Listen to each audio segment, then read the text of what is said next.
우리 사도행전 20장 해보시겠습니다.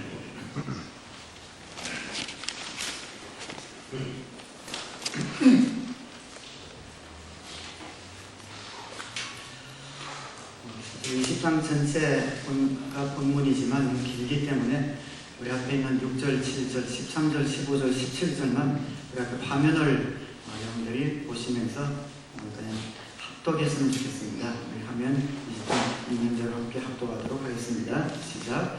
우리는 무교제로에 배를 타고 빌립보를 떠나 가슴반에 트로아에 이르러 그들에게로 와서 거기서 1일 동안을 지냈다.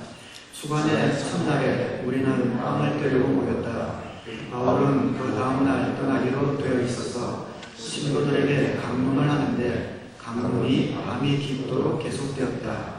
우리는 배에 먼저 가서 배를 타고 아소를 향하여 떠났다. 우리는 거기에서부터 바울을 배에 태울 작정이었다.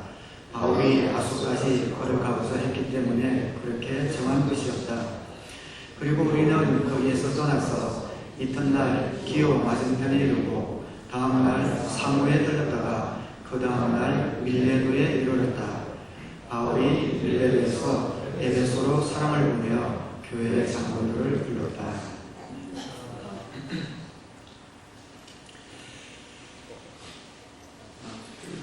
모르는 진행들이 많이 나와서 무슨 말인가 어딘가 싶을 겁니다. 말씀의 삶을 공부하신 분들은 대강은 그 지역이 머리에 또 그려질지도 모르겠습니다. 우리 교회는 영혼을 구원하여 예수 그리스도의 제자 만드는 사명을 가진 그런 교회입니다. 그래서 우리 모두는 한 사람도 빠짐없이 그리스도의 몸의 지체가 되어서 훌륭한 또 멋진 사역자가 되기를 바라는 또 기도하는 또 그렇게 훈련하는 그런 교회입니다. 어떻게 하면 멋진 사역자, 하나님이 기뻐하시는 훌륭한 사역자가 될 수 있을까요? 오늘 본문에 나오는 바울의 삶과 그의 교훈을 통해서 하나님이 기뻐하시는 그런 멋진 사역자가 어떤 모습인지 한번 살펴보려고 합니다. 본문에 여러 지명이 나오는데 바울의 여정을 여러분이 한번 배경으로 머리에 좀 그려보기를 바랍니다. 바울이 예수님을 만나고 소아시아 지방에서 로마에까지 가서 3차 전도여행, 그리고 성경에 나와 있지 않지만 4차, 5차까지 그렇게 소아시아와 유럽을 돌면서 전도를 했던 그런 사도입니다. 마지막 3차 전도여행 때 에베소에서 3년을 사역한 후에 이제 이쪽 소아시아 지역에서는 모든 사역이 끝났다라고 생각한 것 같습니다. 그래서 에베소가 있는 아시아 지방이나 아니면은 거기 있어서 배를 타고 유럽 쪽으로 들어가면 빌립보와 데살로니가 교회가 있는 마게도니아 지방, 그리고 거기서 남쪽으로 내려가면 지금의 그리스죠, 고린도 교회가 있는 아가야 지방, 이곳에서 바울이 세운 교회들이 잘 안정되어 가고 있는 것 같고 또 저절로 이제 굴러가는 것 같은 이런 느낌을 받은 것 같습니다. 그래서 그 다음에는 하나님이 나에게 어디를 보내시기를 원하시는가 기도하고 생각하고 살피는 가운데 이제는 그 유럽에서 로마를 넘어서 그 당시에는 세상의 끝이라고 생각했던 스페인을 바울이 마음 가운데 품게 됩니다. 저곳에까지 가서 나는 복음을 전해야겠다. 그래서 그곳으로 가기로 결심하고 자기가 3년간 머물렀던 소아시아 지방을 떠나서 자기의 모 교회인 예루살렘 교회를 마지막으로 방문하고 이제 그곳 선교를 떠날 그런 마음을 가집니다. 예루살렘 교회를 방문하면서 그가 세웠던 교회들의 지도자들을, 장로들을 대동하고 함께 여행을 시작합니다. 예루살렘 교회를 방문하려는 이유는 선교 여행을 가기 전에 마지막으로 방문하고 싶은 마음도 있었지만 그때 이 팔레스타인 지방에 극심한 흉년이 들었습니다. 그래서 예루살렘 교회도 굉장히 힘든 그런 과정 가운데 경제적으로도 몹시 어려운 가운데 있었습니다. 그래서 바울이 개척한 모든 교회들을 돌면서 바울이 의연금을 도네이션을 모집을 합니다. 그리고 지도자들과 함께 그 의연금을 이제 예루살렘 교회에 전달하기 위해서 여행을 시작하는 겁니다. 바울은 그래서 마게도니아를 지나서 고린도로 내려가서 한 10달 정도 있다가 그 고린도를 떠나서 드로아를 둘러서 이제 예루살렘으로 갈 예정입니다. 드로아를 가려면 고린도가 항구 도시이기 때문에 배를 타고 가면 금방 가요. 그런데 정보가 들어오기를 바울을 싫어하는, 바울이 복음 전하는 것을 싫어하는 무리들이 바울을 배에서 암살하려는 이런 정보를 입수하게 됩니다. 그래서 그 일행들은 배를 태워서 보내고 바울은 좀 멀지만 다시 걸어서 육로를 통해서 드로아로 가게 됩니다. 드로아에서 그 지도자들과 합류를 합니다. 그리고 그 드로아에서 마지막 일주일을 보내면서 오늘 본문이 이제 마지막 주일 이제 강론 예배를 드리는 배경이 오늘 본문의 배경입니다. 마지막 이 예배에서 바울은 하나님이 주시는 놀라운 그런 기적, 역사를 경험하게 되지요. 그 놀라운 역사는 어떤 사고로 시작이 됩니다. 유두고라는 청년이 있는데 바울이 거기서 이제 마지막 날 언제 볼지 모르니까 강론을 하기 시작했는데 하고 싶은 말이 너무 많은 겁니다. 그래서 속에 있는 말들을 계속 하다 보니까 설교가 한 4시간이 걸리는 것 같아요. 그래서 밤늦도록 자정이 되도록 설교를 합니다. 그때는 전기불이 없으니까 다 촛불 같은 것을 켜놓았을 텐데 어두우니까 촛불을 많이 켜지 않았겠습니까? 그러니까 3층에서 예배를 보는데 그 연기들이 막 올라와서 탁한 공기가 자욱했겠죠. 그래서 이 청년은 그래도 그 탁한 공기를 피해서 좀 바람이 들어오는 창가 문턱에 이제 이렇게 앉은 것 같아요. 그런데 바울의 말이 너무 오랫동안 계속되니까 졸다가 3층에서 떨어지게 됩니다. 죽었습니다. 설교 시간에 조시는 분들이 깊이 생각해보는 사건이 일어난 거죠. 정신이 번쩍 드시죠. 근데 사실 우리가 웃었지만 그것이 굉장히 큰 사건입니다. 예배 보다가 사람이 죽은 겁니다. 예를 들어서 우리 이웃교회에 청년들이 수양회를 가다가 버스 사고가 나서 사상자가 나면은 그 교회에 큰 시험거리고 믿지 않는 분들이 비판할 그런 구실을 주는 큰 사건입니다. 그래서 바울이 3층에서 뛰어내려가서 그 유두고를 엎드려서 이제 끌어안았다라고 기록합니다. 근데 그 끌어안았다라는 그 표현이 보면 열왕기 하스에 보면은 엘리사라는 선지자가 어떤 과부의 아들이 죽었을 때 엎드려 끌어안았다는 표현과 동일합니다. 어쨌든 그 표현대로 그 아들을 유두고를 끌어안고 기도를 해서 그 유두고를 결국엔 살리게 됩니다. 근데 살아나기까지는 시간이 좀 걸린다고 생각했는지 기도를 하고 다시 3층으로 올라가서 이제 떡을 떼고 다시 담수를 나누었다 그렇게 기록하고 있습니다. 초대교회에서 떡을 뗐다는 말은 성찬식을 의미합니다. 성찬식을 하고 그리고 담수를 나누었다. 나눔의 시간이죠. 목장처럼 또 밤늦도록 목장 시간을 가진 것 같습니다. 그리고 한참 뒤에 유두고는 살아났습니다. 하나님의 놀라운 기적이 일어난 거죠. 바울이 많은 전도 여행을 하면서 많은 기적을 행했지만 죽은 자를 살린 것은 여기가 처음입니다. 정말 유두고가 죽었느냐, 혹시 기절했다가 깨어난 것이 아니냐 이렇게 생각하는 분들도 있는데 정말 죽었다라고 생각할 수 있는 확실한 이유가 있습니다. 사도행전의 저자는 누가지요. 누가가 기록을 했습니다. 누가가 보니까 죽은 겁니다. 누가는 의사지요. 다른 사람이 죽었다면 몰라도 누가가 죽었다면 죽은 겁니다. 의사가 보고 사망 판정을 내린 겁니다. 그래서 에베소에서 이런 엄청난 능력이 나타난 겁니다. 죽은 자가 살아난 거죠. 에베소에서는 놀라운 능력을 행했지만 이 드로아에서는 죽은 사람을 살리는 예수님이 행했던 그런 능력을 바울이 행하게 된 겁니다.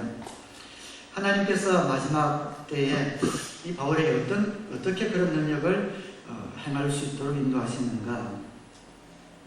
저는 바울이 이런 놀라운 능력을 행할 수 있었던 것은 주님을 위해서 죽을 각오가 되어 있기 때문에 하나님께서 이런 능력을 베풀어 주셨다고 생각합니다. 물론 나중에 에베소 지도자들인 장로들을 만나서 한 이야기이기는 하지만 바울이 이런 이야기를 합니다. 24절에 그러나 내가 나의 달려갈 길을 다 달리고 주 예수께 받은 사명 곧 하나님의 은혜의 복음을 성원하는 일을 다하기만 하면 나는 내 목숨이 조금도 아깝지 않습니다. 바울의 변함없는 마음이었습니다. 예수님을 만나고 나서 바울은 자신의 목숨을 내어버렸습니다. 주님께 받은 사명, 이 복음이 증거되기만 하면 나는 내 목숨이 조금도 아깝지 않습니다. 강도의 위험, 기근의 위험, 더위의 위험, 추위의 위험, 그 모든 위험들 속에 바울이 들어갈 수 있었던 것, 주님을 위해 죽을 각오가 되어 있었기 때문입니다. 주님을 위해 목숨을 내어놓고 사역을 했기 때문에 죽은 사람도 살리는 이런 능력이 바울을 통해서 일어나지 않았나 그런 생각이 듭니다. 저 자신을 봐도 그렇고 주위를 보아도 그렇고 얼마나 큰 능력이 나오나 하는 것은 얼마나 큰 희생을 치르는가, 얼마나 큰 대가를 치를 각오가 되어 있는가에 비례하는 것을 보게 됩니다. 내가 주님의 사역을 하면서 희생과 대가를 조금밖에 치를 준비가 되어 있지 않으면 거기에 합당한 조그만 그런 결과가 생깁니다. 내가 주님을 위해서 큰 희생과 대가를 치를 각오가 되어 있으면 거기에 상응하는 큰 결과와 열매가 나타나는 것을 보게 됩니다. 주님을 위해 목숨을 바칠 각오를 하면 죽은 사람이 살아나는 것과 같은 이런 큰 능력이 나오고 그 열매를 하나님께서 흘려보내신다고 저는 믿습니다. 사랑하는 여러분, 저와 여러분은 주님의 아들, 딸일 뿐 아니라 금방 간증을 했듯이 예수 그리스도의 제자입니다. 저와 여러분은 주님을 믿는 그 순간부터 우리는 사역자이고 예수님의 제자입니다.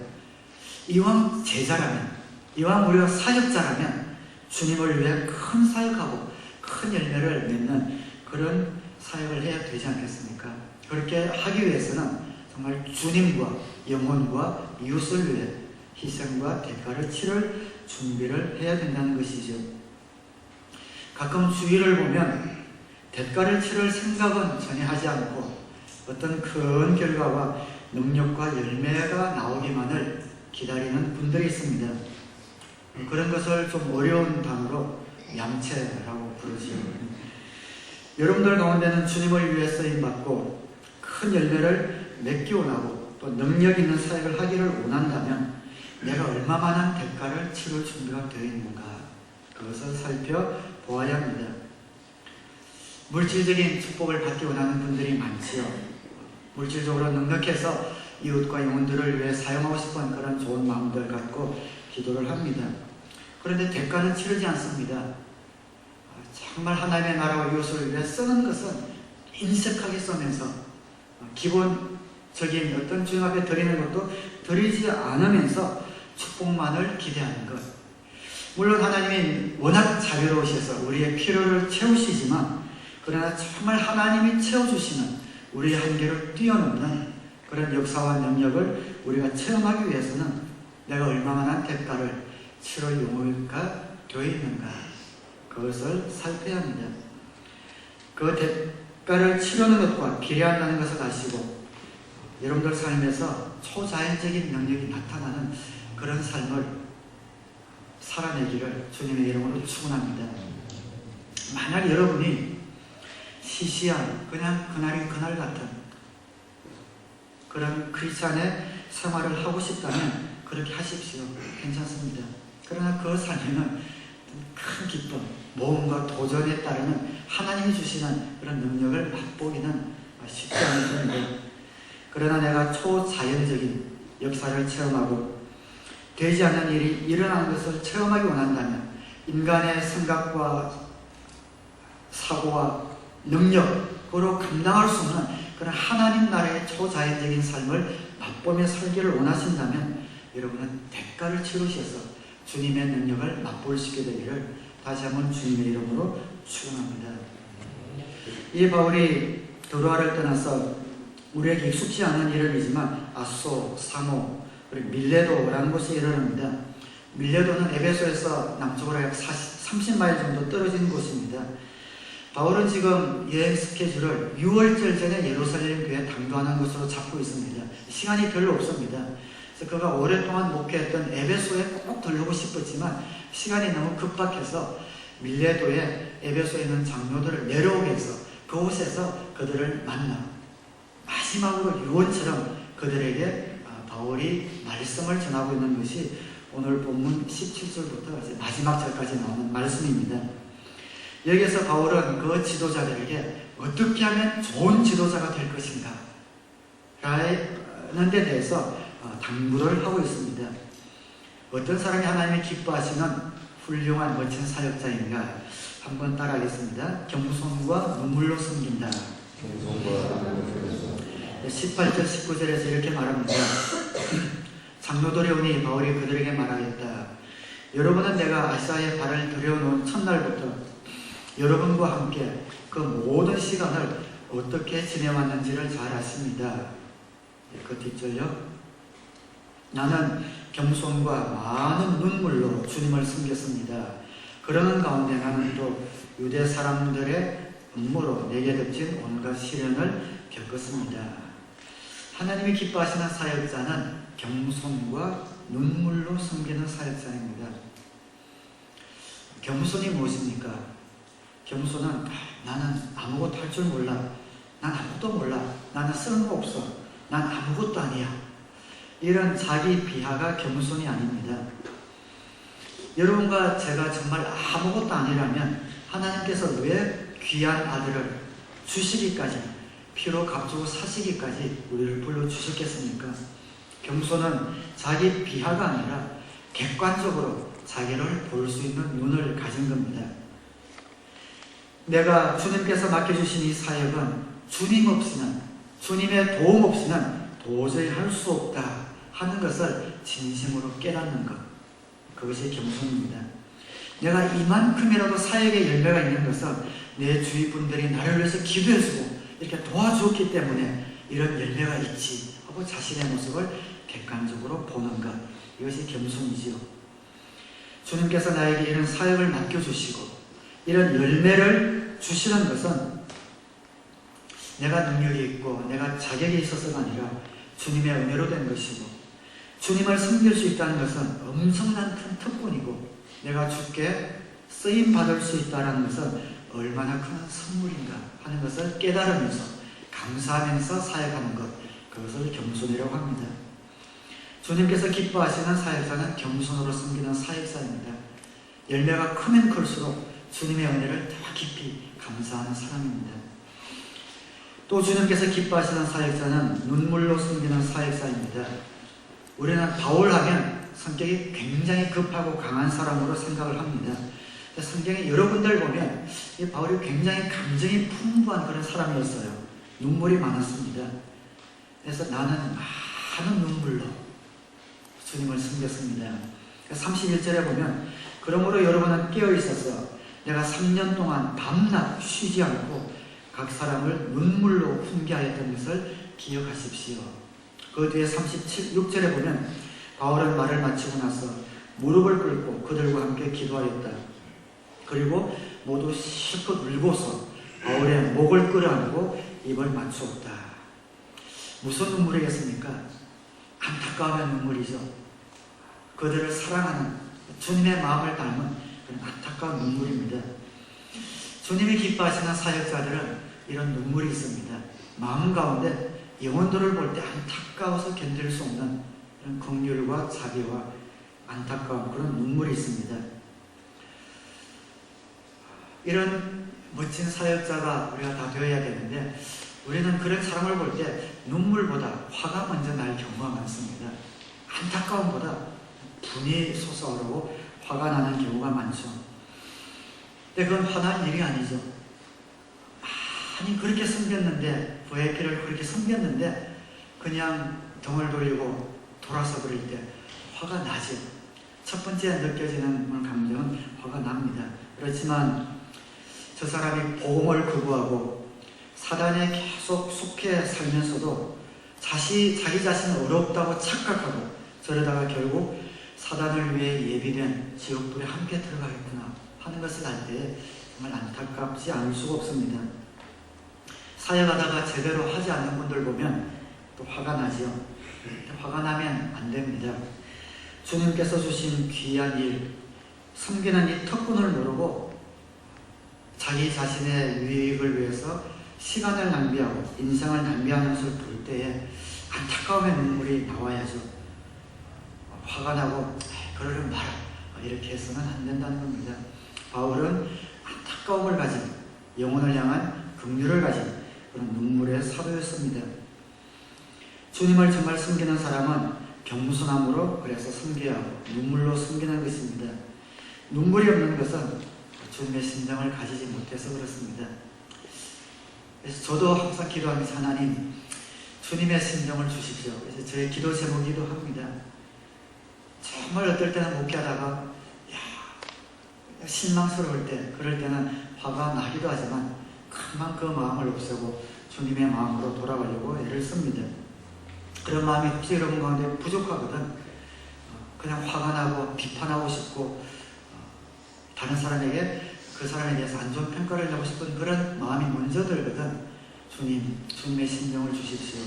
눈물이 있는 그런 사역자가 되게 해달라고 우리가 기도해야 합니다. 우리 교회 많은 지도자들이 그런 눈물을 갖고 있습니다. 제가 압니다. 정말 목장 식구들을 위해서 기도하면서 눈물 흘리는 그 눈물을 제가 압니다. 여러분들이 보시기에는 우리 목자, 목녀 혹은 목부님이 어떨 때 보면 여러분들보다 좀 못한 것 같고 생각도 좀 모자란 것 같고 지혜도 없는 것 같고 어떨 때 실수도 많이 하는 것 같고 또 주님 뜻대로 잘 사는 것 같지도 않고 그래서 아마 존경이나 어떤 감사나 이런 마음이 사라질 때가 있는지도 모르겠습니다. 맞습니다. 저도 그렇고 목자 부부들 완전하지 않고 허물 많은 그런 사람들입니다. 그렇지만 하나 여러분들이 아셔야 될 것은 여러분이 목자가 되어 보기 전까지는 절대로 알 수 없는 그런 마음을 갖고 있습니다. 그건 여러분들이 아셔야 합니다. 아무리 겉으로 보기에 부족하고 목자가 목녀가 목부가 돼서 왜 저래? 라는 마음이 들지 모르지만 목자나 목녀가 되어보기 전까지는 죽었다 깨어나도 알 수 없는 그런 심정 하나를 그분들이 가졌다는 것은 여러분 아시기 바랍니다. 그것이 무엇인지 여러분들이 배워보시면 합니다. 정말 여러분 한 분 한 분을 위해서 여러분이 눈물 지으면 아파하고 여러분이 조금 주님 앞으로 가까이 가고 믿음이 성장하면 천하를 얻은 것처럼 기뻐하는 그런 마음들은 그거는 훈련해서 배워서 갖는 마음이 아닙니다. 목장 사역을 하면서 가지게 되는 주님의 마음이지요. 바울은 이런 눈물의 사역자였고 주님이 기뻐하시는 그런 멋진 사역자들은 바로 이런 눈물을 가진 사역자입니다. 두 번째 하나님이 기뻐하시는 사역자는 한번 따라하겠습니다. 담대히 말씀을 전한다. 담대히 말씀을 전한다. 20절에 이렇게 기록합니다. 나는 또한 유익한 것이면 빼놓지 않고 여러분에게 전하고 공중 앞에서나 갓집에서 여러분을 가르쳤습니다. 나는 유대 사람에게나 그리스 사람에게나 똑같이 회개하고 하나님께로 돌아올 것과 우리 주 예수를 믿을 것을 엄숙히 증언하였습니다.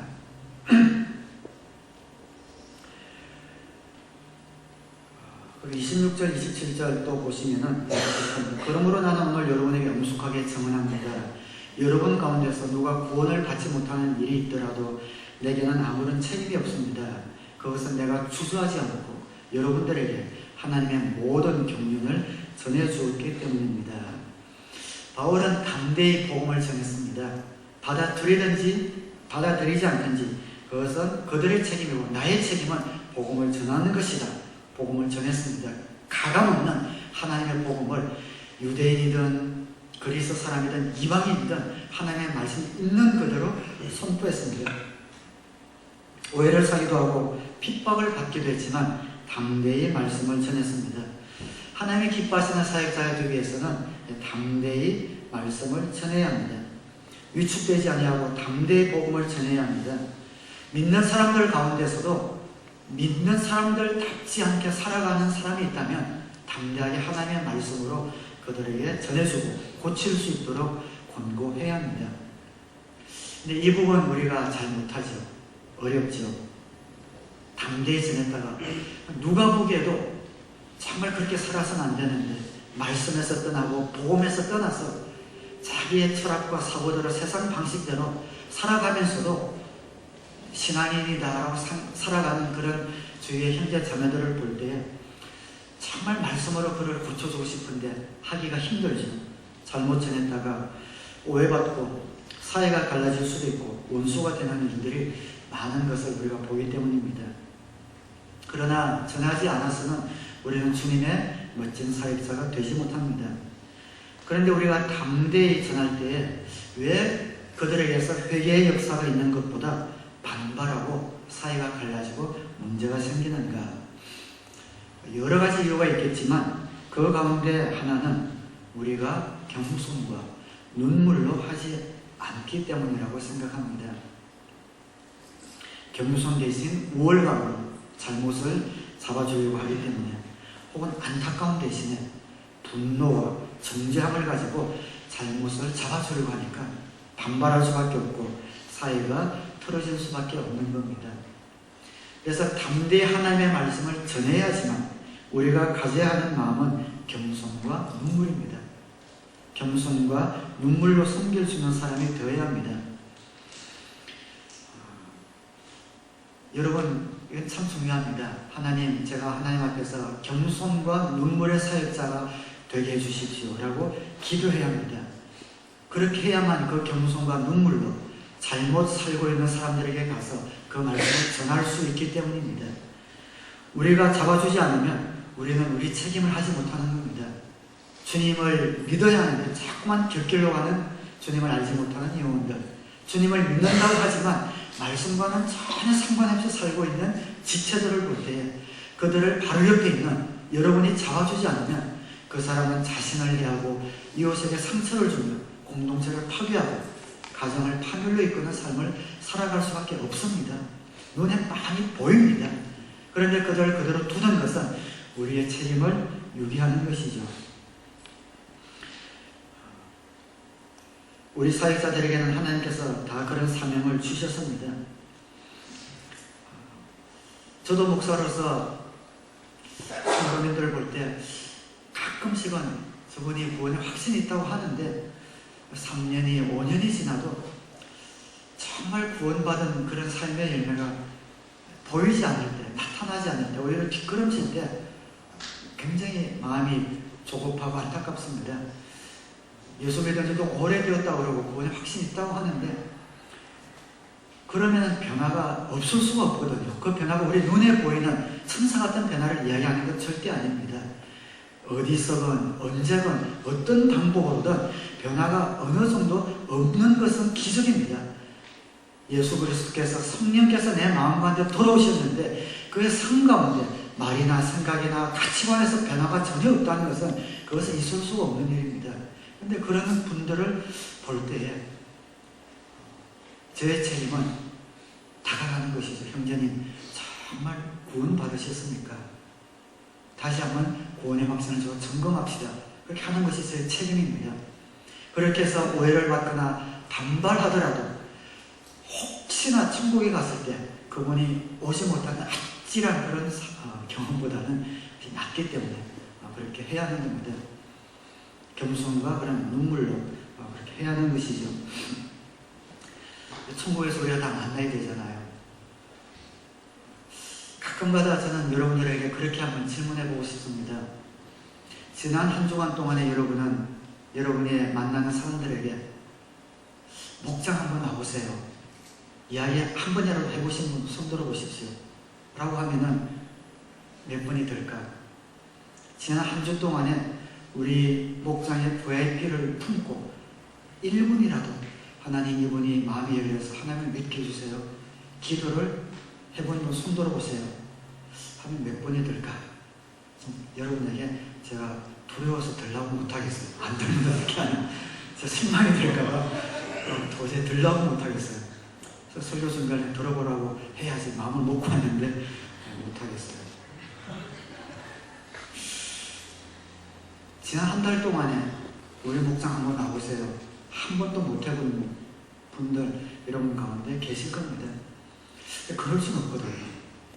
내가 예수를 믿고 그분이 나의 주인이 되시고 날마다 그분과 동행한다면, 그분으로 인해서 죽을 내 영혼이 천국에 가는 사람이 되었다면 주위의 그분들을 볼 때에 한 번도 전도의 말을 해보지 않는 것은 있을 수 없는 일입니다.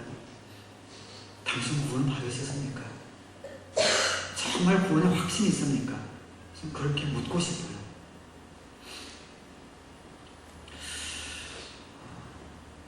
예수님을 믿는 것, 주님을 믿는 것은 교양이 아닙니다. 액세서리가 아닙니다. 기도하면 마음의 평안을 좀 얻고, 또 어떤 그 기도하면 응답 좀 받고, 내 생활이 좀 우아해지고, 예수 믿는 건 아닙니다. 그렇게 믿으려면 믿으십시오.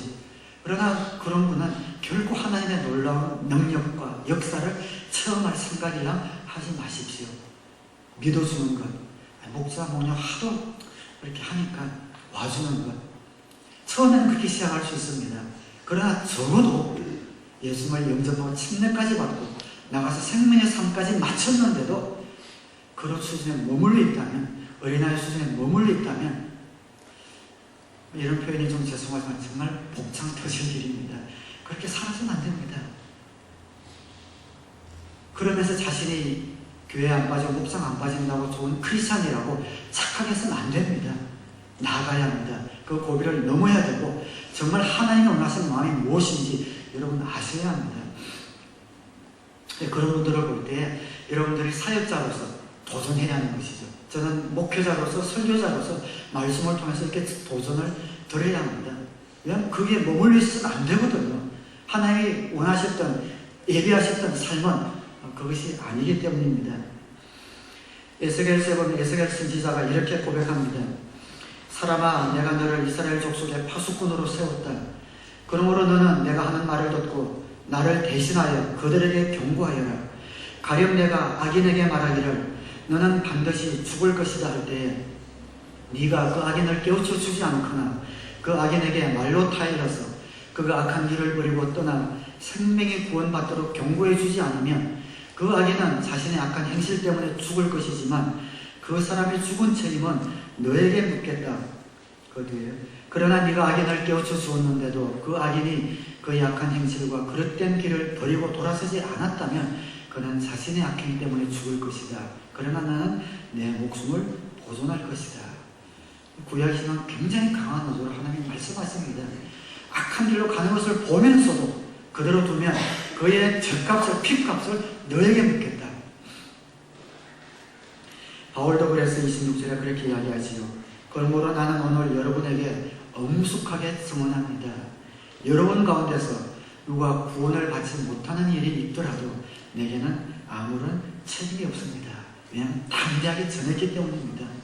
적어도 우리 사역자는 이 책임은 해야 합니다. 우리에게 보내주신 그 영혼을 마지막까지 우리가 전할 책임까지는 우리가 있는 겁니다.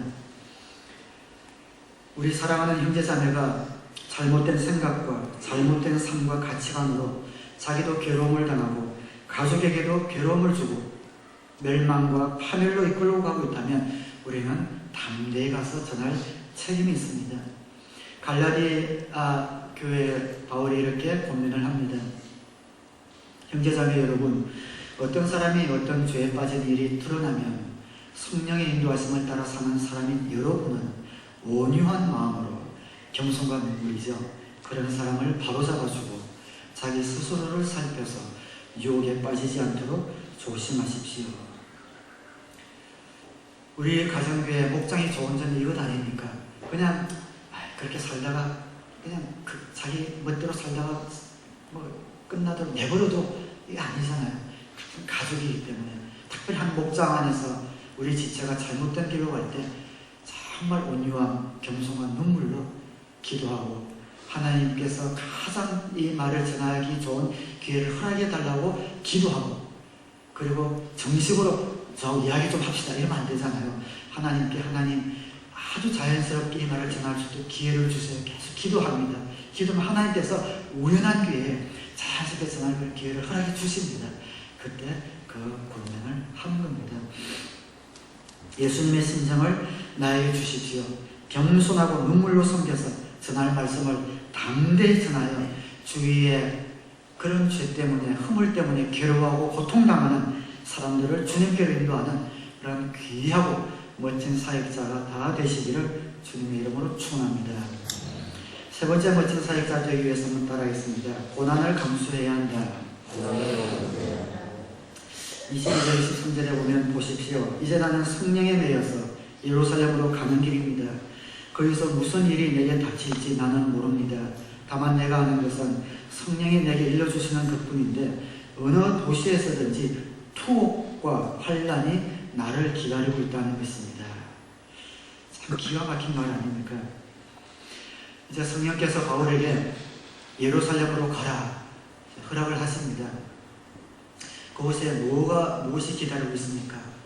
그곳에서 내가 어떤 사역을 이제 해야 되지요? 바울이 묻습니다. 성령께서 그렇게 말씀합니다. 너는 알 것 없다. 너에게는 투옥과 감옥과 환란이 기다리고 있을 것이다. 하나님의 사역에 부름을 받고 하나님께서 가라고 하신 곳에 간다면 성령께서 먼저 가셔서 그들의 마음을 여시고 그 복음 전도자의 길을 평탄케 하여 주시고 건강도 지켜주시고 물질의 복도 주셔서 누가 보기에도 축복받는 그런 사람으로 내가 만들어주겠다 해도 의심스러울 판에 그곳으로 가라. 그곳에는 투옥과 환란이 너를 기다리고 있을 것이다. 바울이 어떻게 합니까? 24절에 그러나 내가 나의 달려갈 길을 다 달리고 주 예수께 받은 사명 곧 하나님의 은혜의 복음을 증언하는 일을 다하기만 하면 나는 내 목숨이 조금도 아깝지 않습니다. 환란이 기다리든 감옥이 기다리든 핍박이 기다리든 개의치 않겠다는 겁니다. 이 복음을 전하기만 한다면 나는 내 목숨을 조금도 아깝게 여기지 않겠습니다. 우리가 주님의 멋진 사역자가 되려면 이런 고난을 기대해야 합니다. 예상해야 합니다. 그리고 감수해야 합니다. 여러분 너무 무겁게 받아들이지 마십시오. 사실 별 이야기 아닙니다. 복음에 관한 이야기뿐 아니라 세상에서도 뭐 좀 하려면 이런 고난이 따르는 건 너무나 당연하잖아요. 세상에서도 뭔가 좀 성공하려면 고난이 따르는 것은 너무나 당연합니다. 피아노 좀 잘 치려면 피아노 좀 잘 치려는 소리 들으려면 하루에 6시간, 8시간씩 손에 못이 박히고 피어나도록 연습을 해야 되잖아요. 고난이 따라야 합니다. 사업에 성공한 분들도 마찬가지죠. 모르겠지만 전 책이나 이걸 통해서 사업에 성공한 분들 치고 늦잠 자는 분들 본 적 없습니다. 적어도 4시 반에서 6시에 다 일어나서 일주일에 60시간에서 80시간 이상씩 일을 합니다. 고난과 대가가 따릅니다. 태능 선수촌 그런 그림을 가끔 기사나 이런 통해서 보면은 새벽에 일어나서 그 몇 개월을 아니 거의 1년을 훈련을 하죠. 티네이저들 학생들도 그게 그 어린 선수들도 그들 또래에 하는 모래 소평을 하는 것, 뭐 데이트를 하는 것, 맛있는 거 사 먹는 것 전혀 못합니다. 그런 절정 훈련을 통해서 메달을 따지 않습니까? 세상에서 없어질 것을 위해서도 그런 고난이 따르는데 영원히 없어지지 않을 그 천국의 상급을 위해서 일하는 사역자들에게 이런 고난이 따르는 것은 너무 당연한 겁니다.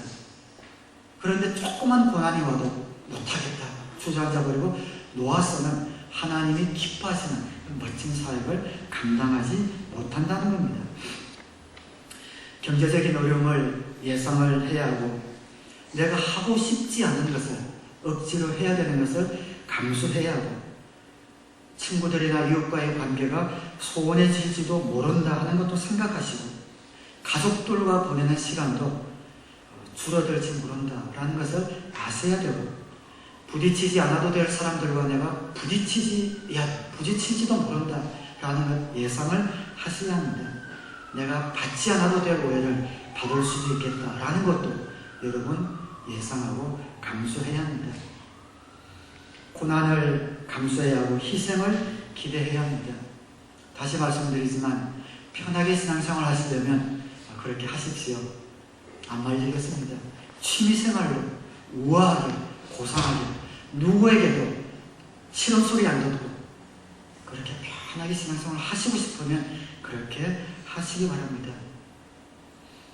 내가 신앙생활을 하면서 왜 이런 이야기 듣고 이런 모욕을 당하고 이런 수모를 당해야 돼? 그것이 당연한 사역자의 길이기 때문입니다. 적어도 우리 교회는 영혼 구원하여 예수님의 제자를 만드는 교회이기 때문에 그 사명을 감당하고 마음먹은 하나님의 자녀들은 당연히 따르는 순서가 바로 이런 고난이다라는 것을 여러분이 아셔야 합니다. 주님이 기뻐하시는 사역을 하기 위해서는 희생 없이는 안 됩니다.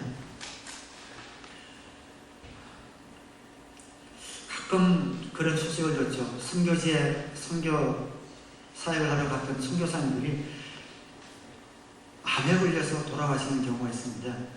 밴쿠버에 가까운 교회에서도 그 부부가 선교사로 사역을 소원을 하셔서 그 교회 최초로 두 부부 선교사가 선교를 가는데 남편은 위암, 또 그 권사님은 부산암을 두 분 다 암으로 돌아가셨어요. 최근의 일입니다. 그걸 볼 때 안타깝죠. 비극처럼 생각되지요. 근데 다른 어떤 경우를 한번 생각해 볼까요? 이분은 돈도 많고 평안합니다. 가족도 평안하고 또 사역도 그냥 직분 맡아서 왔다 갔다 하면서 누구에게든 싫은 소리 안 듣고 신앙생활을 합니다. 그리고 이분의 목표는 은퇴할 때쯤 돼서 하와이나 아니면 밴쿠버, 저기 캐나다 좁은 해변에 집을 사서 편안하게 손자, 손녀들 재롱을 보면서 편안하게 사는 그런 꿈, 계획을 다 갖고 있습니다. 그 두 부류 중에 누가 비극적인 삶을 산 사람일까요? 선교하다가 원치 않는 질병에 걸려 일찍 돌아가신 그분일까요? 편안하게 누구에게도 싫은 소리 듣지 않고 그렇다고 믿음 생활 열심히 하지도 않고 사역하지도 않고 전도 한번 하지도 않고 편안하게 자기는 행복하게 신앙생활 하면서 편안한 여성을 보냈다가 그곳에서 해변가에서 아름다운 조개를 주어서 그걸 장식하고 하는 것이 꿈인 그런 사람이 비극적인 삶일까요? 당연하죠. 편안한 여성을 보내고 조개 껍질을 모은 그 사람의 인생이 비극적인 인생입니다. 세상 사람들 눈에 보기에는 반대로 보일지 모르지만 하나님의 눈에 볼 때는 그것처럼 인생을 낭비한 비극적인 인생이 없는 겁니다. 내일 죽더라도 오늘 죽더라도 하나님과 영혼을 위해서 그 몸을 불사르는 인생, 그 인생이 멋진 인생입니다. 하나님 앞에 그 조개 조각 갖고 와서 하나님 이쁘지요? 이러겠습니까? 이건 뭐 하다가 평생 이건 뭐 하다 왔습니다. 그러겠습니까? 사랑하는 성도 여러분, 특별히 우리 싱글 청년 여러분, 여러분의 꿈을 하나님이 원하시는 것이 무엇인지에 초점을 맞추게 되기를 주님의 이름으로 간절히 부탁드립니다. 이 땅에서 행복한 것이 정말 성공적인 인생이 아닙니다. 이 세상 문화와 가치관이 여러분을 속이고 유혹하면서 하나님의 사명에서 멀어지도록 만드는 그 어떤 유혹과 속임수에 귀를 기울이지 마시고 설령 그 길이 고난의 길, 대가를 치르는 길이다 하더라도 하나님이 원하시고 하나님이 여러분에게 말씀하시는 길이라면 기쁨으로 그 길에 뛰어드시기를 우리 주님의 이름으로 축원합니다. 하나님이 원하시는 사역자는 한번 따라하겠습니다. 양떼를 보호한다. 양떼를 보호한다. 이 말씀은 물론 모든 사역자에게 해당되는 말씀이지만 특별히 우리 교회로 치면 예비목자, 대행목자, 목자 혹은 사역 부서의 팀장들에게 해당되는 더 절실한 그런 말씀일 수도 있겠습니다. 28절에 보면 여러분은 자기 자신을 잘 살피고 양떼를 잘 보살피십시오. 성령이 여러분을 양떼 가운데 감독으로 세우셔서 하나님께서 자기 아들의 피로 사신 교회를 돌보게 하셨습니다. 내가 떠난 뒤에 사나운 이리들이 여러분 가운데로 들어와서 양떼를 마구헤아리라는 것을 나는 압니다. 바로 여러분 가운데서도 제자들을 이탈시켜서 자기를 따르게 하려고 어그러진 것을 말하는 사람들이 나타날 것입니다. 이제 바울이 심혈을 기울여서 세운 그 에베소 교회 장로들을 불러 모아서 마지막으로 당부하는 말입니다. 그 지도자들에게 앞으로 여러분들에게 외부적인 어려움이 닥칠 것이고 내부적인 어려움이 생길 것이다. 외부적인 어려움이라는 것은 핍박이 닥칠 것이고, 안에서는 분열을 조장하는 사람들이 생겨나서 분열이 생길 것이다. 그 모든 핍박과 내부적인 분열 가운데서 여러분들이 굳건하게 서서 그 양떼들을 보호해달라라는 그런 부탁을 하고 있는 겁니다. 목자, 대형 목자, 예비 목자는 말할 것도 없고, 여러분들이 어떤 팀이나 그룹의 리더를 맡으셨다면, 부서를 맡으셨다면, 여러분 밑에서 순종하는 사람은 여러분이 책임을 져야 될 사람들이다 라면서 여러분이 꼭 아셔야 합니다. 여러분에게 순종하는 사람은 여러분이 책임을 질 사람입니다. 순종에는 언제나 책임이 따릅니다. 그래서 에베소서에 보면 아내들에게 남편에게 순종하라고 했죠. 그렇기 때문에 남편은 아내를 책임질 그런 책임이 있는 것이고, 자녀들에게 부모님께 순종하라고 했죠. 그래서 부모님들은 자녀를 돌볼 책임이 있는 겁니다. 그래서 여러분이 어떤 사역의 직책을 맡으셨든지 여러분에게 순종하는 분이 한 분이라도 계시다면 여러분은 그들을 보호할 책임이 있습니다. 이제 그들은 남이 아닙니다. 여러분이 책임져야 될 그런 가족이 된 겁니다.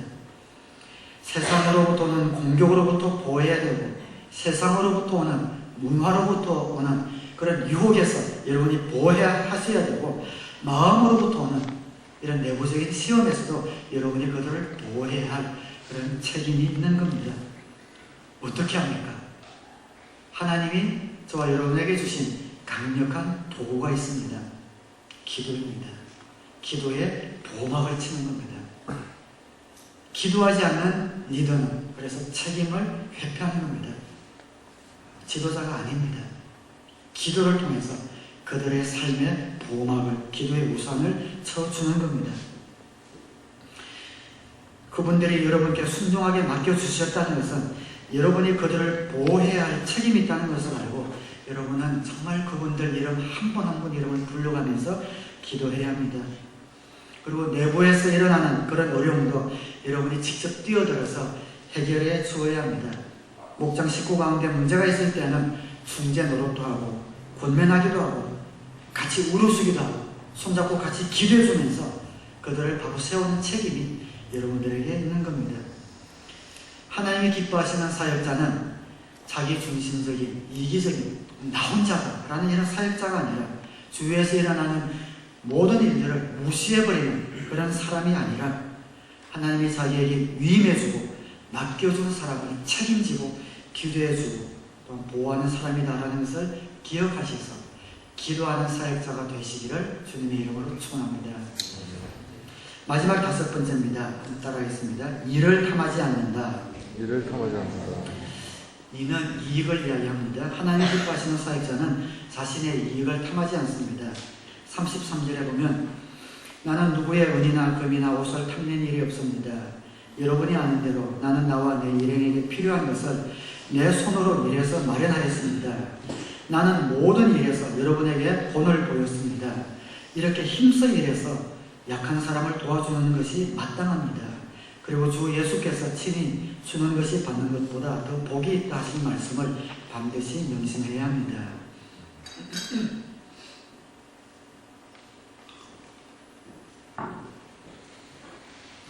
사역을 하면서 자신의 이익을 위해서 사역을 하는 분들이 있습니다.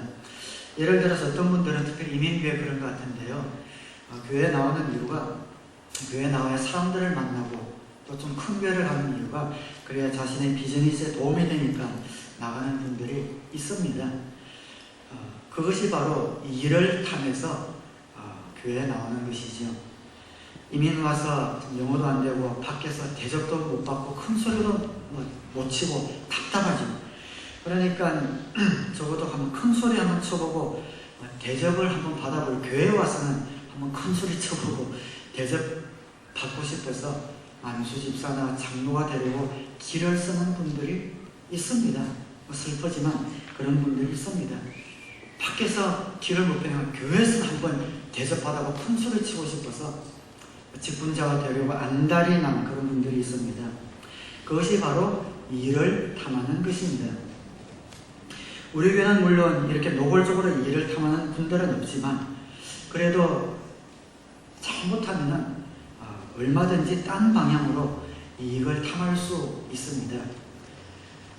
주님의 사역을 할 때 예를 들어서 나의 만족이나 나의 기쁨이 주 목적이 될 때 이것이 어떨 때는 이를 탐하는 것이 될 수도 있습니다. 이것은 구분하기가 사실 쉽진 않아요. 왜냐하면 우리가 주님의 소원을 쫓아서 사역하게 되면 우리 마음 가운데 주님이 기쁨이나 행복이나 만족을 주십니다. 그건 마음껏 누려도 돼요.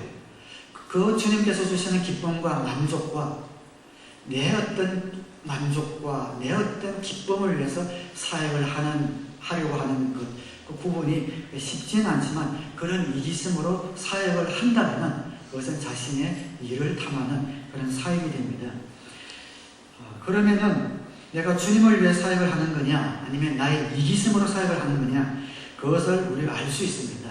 언제 알 수 있냐 하면 주님의 뜻과 나의 어떤 만족이나 기쁨이 상치될 때 그때 비로소 알 수 있습니다.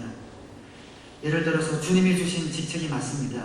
목자든 무슨 사역팀장이든 어떤 섬김의 자리든 분명히 주님이 나에게 주신 것이 맞아요. 보람도 있고 열매도 있고 기쁨도 있습니다. 그런데 어떤 때는 분명히 주님이 맡겨주신 직책인데 열매가 없는 경우가 있습니다. 분명히 주님이 나에게 맡겨주신 사역인데 보람을 느끼지 못할 때가 있습니다. 기쁨을 느끼지 못할 때가 있습니다. 그럴 때 보람이 없고 열매가 없다고 내가 이것을 내려놓느냐 아니면 보람과 열매가 없지만 주님이 주신 사역이기 때문에 내가 이것을 고수하고 있느냐 하는 것이 내가 주님을 위해 일하느냐 아니면 내 만족을 위해 일했는가 라는 기준을 가늠하는 분별이 되는 겁니다. 내가 지금은 보람이 없지만 주님이 주신 사역이기 때문에 이 일을 계속할 수밖에 없다. 이런 분들은 주님을 위해 일하는 겁니다. 내가 지금은 기쁨이 없지만 주님을 위해 사역하면 기쁨을 주신다 라고 사역하면 주님을 위해 일하는 겁니다. 그런데 어떨 때 우리가 나를 위해서 일을 하고 있는가? 기쁨이 없어지는 경우죠. 주님을 위해 사역하는데 일이 풀리지 않는 경우, 이웃과 부딪히는 경우, 갈등이 생기는 경우, 이럴 때에 난 못하겠다. 이건 신앙생활 하는 거는 기쁨을 위해서 주님이 우리에게 원하는 기쁨이고 행복인데 이렇게 내가 기쁨이 없는 거는 하나님 뜻이 아니다. 못하겠다 하고 내려놓는가 아니면 지금 당장은 기쁨이 사라지고 보람이 없고 열매가 없지만 주님이 나에게 주신 그 첫 자리로 돌아가서 주님이 나에게 주셨기 때문에 주님이 나에게 이제 그만해도 좋다 이제 딴 걸 해도 좋다 라고 말씀하기 전까지는 나는 끝까지 이 자리를 지키겠다고 고수하는가. 놓아버리는 전자라면 자신의 일을 위해서 일하는 것이고 후자라면 주님을 위해 일하는 것입니다. 사랑하는 여러분, 주님께서 기뻐하시는 그런 사역자는 주님을 위해 이웃을 위해 섬기는 그런 사역자입니다. 잘 섬겼을 때 오는 보람과 기쁨이 있지만 그것이 내 사역의 목적이 아니고 그것은 주님의 사역을 잘했을 때 주님이 주시는 선물이고 주님을 그냥 사랑하기 때문에 주님과 이웃을 위해 사역하는 그런 멋진 사역자가 다 되시기를 주님의 이름으로 축원합니다. 마지막 성경구절 읽고 말씀을 마무리하겠습니다. 베드로전서 5장 2절입니다. 여러분 가운데 있는 하나님의 양떼를 먹이십시오. 억지로 할 것이 아니라 하나님의 뜻을 따라 자진하여 하고 더러운 이익을 탐하여 할 것이 아니라 기쁜 마음으로 하십시오. 이런 사람이 하나님이 기뻐하시는 그런 사역자예요. 5가지를 여러분들에게 말씀을 드렸습니다.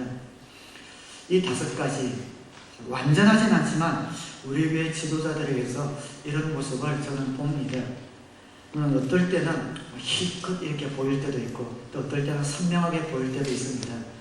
어떤 분에게서는 그 5가지 중에 좀 약하게 보일 때도 있고 어떤 분에게서는 분명하게 보일 때도 있습니다. 저는 모든 사역자가 이런 5가지 주님이 기뻐하시는 사역자의 조건을 마음에 품고 이왕 우리가 사역자가 되었다면 하나님이 기뻐하는 그런 사역자가 되었으면 좋겠어요. 여러분, 이런 사역, 하나님이 기뻐하시는 이 5가지 성품을 갖춘 이런 사역자는 하나님이 보시기뿐 아니라 사람이 보기에도 멋지지 않겠어요? 이익을 탐하지 않고 기도하고, 아니 이런 5가지 사역을 감당하는 사역자, 우리가 보아도 야, 저분 닮고 싶다, 저분의 인생이 정말 닮고 싶다, 우리가 그렇게 볼 수 있을 것 같습니다. 이런 하나님이 보시기에도, 그리고 주님의 말씀을 따라 살기 원하는 우리 믿음의 모든 식구들이 보기에도 멋진 그런 하나님의 사역자가 되셔서 주님 앞에 섰을 때 기쁨으로 자랑스럽게 서는 우리 모두가 되시기를 주님의 이름으로 축원합니다. 기도하겠습니다.